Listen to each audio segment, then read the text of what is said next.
Learning Zelina Nishmas Etta Ahuva Bas Yaakov Maseches Bava Metzia Perik Hey Mishna Hey Shamin Para v'Chamar v'Chol Davar Shu Oisa v'Oichel. In the last Mishnah we learned that a Golan and Siyachin you're not allowed to be Shaman Lemechsa unless LMK Noisin Leischara Moloi Mezaynei.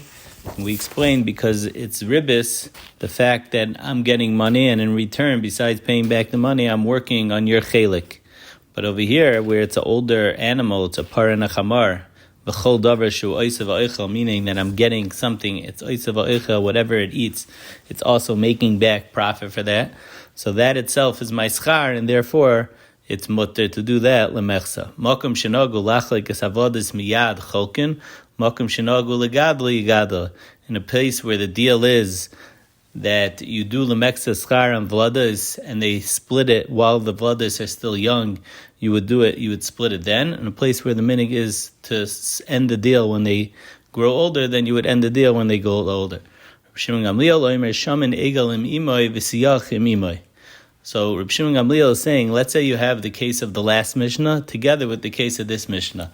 In other words, the shaman was a case of agalim v'siyachin, young animals, together with the par of a chamar.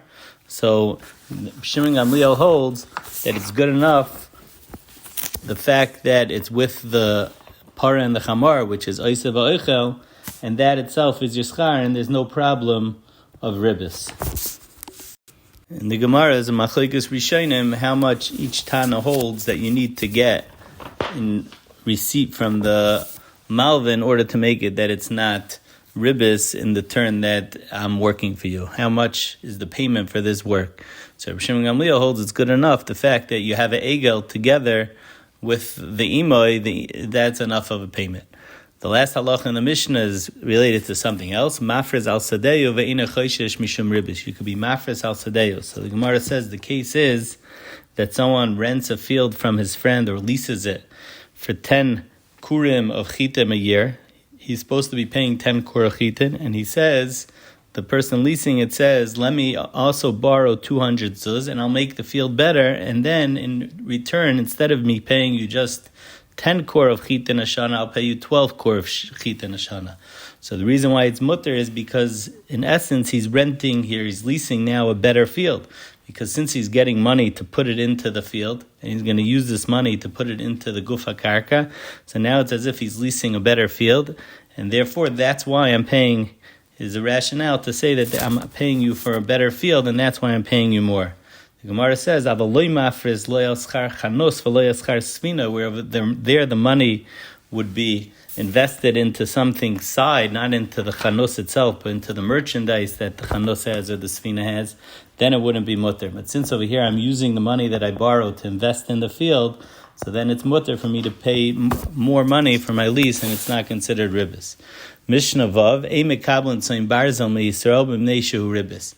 You're not allowed to accept a deal where the entire loss is on the mekabel, the entire chayes is on the mekabel, because that is ribis. I'm accepting the entire loss because you're lending me the money. Avol mekabel tzoim barzal mina'akam, but you could pay ribis to a guy. Beloved may have a malvanaisim ribis. You could borrow ribis from a guy. You could lend them ribis. V'chein beger toishav. A ger toishav has the same halacha as a guy. And the Gemara says that Rav Huna says afilu ribis akum is aser, and that which the Mishnah says that it's mutter is dafka talking about either b'kidei chayav or it's talking about a Talmud Chacham, and the reason is because that which Rav Huna wa aser ribis of a guy was only midrabanan. We're afraid shema yilmad meimaisav that you're going to learn from the ways of the guy. And since he's a Talmud Chacham, he's not going to come to learn from the ways of the guy. So Taisus address how nowadays are you allowed to lend a guy beribis. So Taisus says that either everything's considered kedei chayev, since we have taxes of the kings and the sarim, so everything's considered kedei chayenu, or because we're so intertwined with the umos that it would be impossible to do any business if not for doing ribis, so therefore they were mater. The Mishnah continues, last halacha, malva Yisrael ma'osav shel akum midas ha'akum, avaloi midas Yisrael.